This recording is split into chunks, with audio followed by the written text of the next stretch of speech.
Hey everybody, today I'm going to talk about two huge benefits of having a mirror in front of you when you do your yoga class. The first benefit is, I guess you could call psychological or emotional, and the other one is physical or structural. Now, Bikram yoga has in the past gotten a reputation negatively because we have mirrors in the room, and some criticisms have been along the lines of, oh, they're all looking at themselves, there's so much vanity. Look at those people wearing, bikinis and half naked with a mirror in front of them. And there's an assumption on the part of whoever says that people are bringing, vanity in with them to the room. But the reality is that a mirror is neutral. The mirror does not force vanity upon you. It is simply reflecting it. So if you walk in the room and you're, how do I look kind of thing, the mirror will show you that, all right? But if you walk in the room and you simply want to look at yourself and see some reality, see some more truth about yourself, your thoughts, your body structure, that will be revealed. So the mirror provides this reflector for us. Now, not everybody wants to see what's really happening. It's very difficult to look at ourselves directly. And Bikram yoga is challenging. It is confrontational in that sense where there's a mirror and you are there looking at it. And so this can bring up a lot of challenges within ourselves. So the first benefit of the mirror is you look at yourself. Now, if you recognize in yourself some vanity, fine, you can own that and say, oh yeah, I'm really concerned about how my abs look today. But we cannot blame the mirror for producing a vain yoga class. There's really no such thing. Whatever you bring in will be reflected. So if you bring in neutrality, the mirror will reflect that. If you bring in anger, the mirror will reflect that. If you bring comparison to others with yourself, and you use the mirror to compare yourself in a pressured or negative way, well, the mirror will reflect that. But it is not the mirror's fault. And that's really, really, really important. It's not someone else's problem that we bring certain things in with us. And the things we bring in with us, we then get to work on. So yoga requires the willingness to look in the mirror and recognize what is really happening. So that's a huge, huge benefit of the mirror is we can see, oh, I'm really not liking what I see in the mirror. Okay, well, that's just a fact. You don't like what you see, or I'm very proud of what I see. Okay. Good to know. So take notes on that.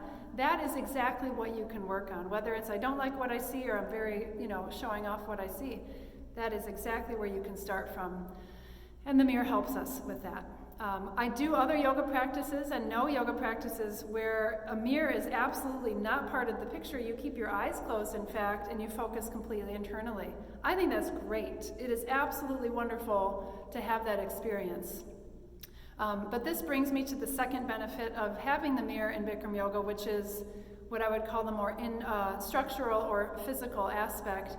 And that is when you look in a mirror, and if you can't tell, I have a mirror to my left here, you can see the structure. So you may see your psychology, you may see your emotional state, you may see a pattern of thoughts, but you can also see your knees, and you can see your feet, you can see your ankles, you can see your abdominal wall here. So what this does is it allows you to recognize what are my body patterns that I've been carrying in. I'm going to use awkward posture part 1 to show you something about the mirror. So you won't be able to see the mirror in this video, but I'm going to do the posture. I'm going to be looking in the mirror while I do it, and I'm going to adjust myself so that I keep a good structure of the body. So this second aspect of the mirror, showing you your structure, and then allowing you use the mirror to improve your structure. You start to make changes in how you carry yourself throughout the day. Like I've mentioned in previous talks here, yoga is not about the yoga is about you and your life. So when you do awkward posture part 1, which I'm going to do in 2 sets now, you get to kind of adjust, make subtle changes, and improve your structure because your system is dynamic. Your body is a process. It is not just a piece of PVC pipe with blood pumping through it. So in the first set of awkward part 1, I'm going to do it facing the camera as if I'm facing a mirror, and you'll see me adjust my knees and my feet to make them parallel. When you start out as a beginner, your knees might roll in, the ankles might roll in, your knees might be going out to the side. It's as it should be, right? You bring in what you have. So I'll do the first set. I'm going to step back here facing the camera as if the camera is my mirror. Now when you hear the teacher say feet 6 inches apart, you might never have thought of 6 inches between your feet. So this is a mental exercise in physical space. Like, what does 6 inches mean? Okay, so I've got my feet on both sides of this line. Then the teacher will say arms up parallel to the floor. Now the teacher will say sit down, suck in your stomach. Very commonly as a beginner, the knees kind of knock in like this, or the ankles roll in. There are all kinds of possibilities. So we have the mirror in front of us, so I can see myself now in the camera view as my mirror. The teacher will say open your knees, and if you're paying attention, you're in the present moment with your knees, you see, oh, my knees are too close, they're not 6 inches apart, I'm gonna open my knees. Now if the ankles are rolling in, this is also common, the feet turn out. The instructions have us keep the feet parallel. All right, so then you fix, okay, I gotta open my heels a little bit, get the feet straight. This is going to improve your structure of the ankles, knees, and hips, so that when you walk down the street, you're going to have a better gait. I'll do a second set from the side. You can practice with me awkward posture part 1. Remember, the feet stay parallel to each other. You stick your hips out behind you, sit down, and try to get the thighs parallel to the floor. The weight is all the way back to the heels. Distribute the weight equally from inside to the outside of the feet, and then you lean back. So here's a second set of awkward posture. You can try it with me if you like. So feet 6 inches apart, feet parallel to each other. Toes on the line is important so the feet are not one forward and one back. This precision is excellent to work on.